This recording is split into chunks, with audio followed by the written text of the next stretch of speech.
Hey guys, welcome back to another video. In this video I'll be talking about the 4 best ad URL shorteners. I've used these shorteners for at least a week and got 1,000 views on all of the websites. First off, we have ad.focus. This is the worst one out of all of the 4, with an average CPM of $1.10. According to the website, you'll get $22.50 per 1,000 views. Next, we have AdFly, which I've been using for at least 6 months. The average CPM is nearly $2 with push ads on.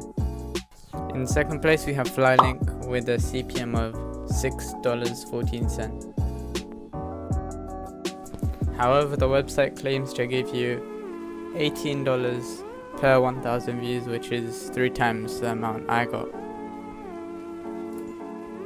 And in first place, we have Linkvertise with a CPM of $8.88. All of the websites have pros and cons, which usually lie in the guidelines of using the URL shortener.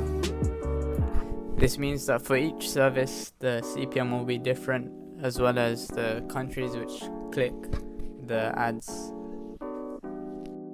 If you enjoyed, please leave a like and subscribe, as it really helps out the channel. Also, please consider using my referral links and the link in the descriptions.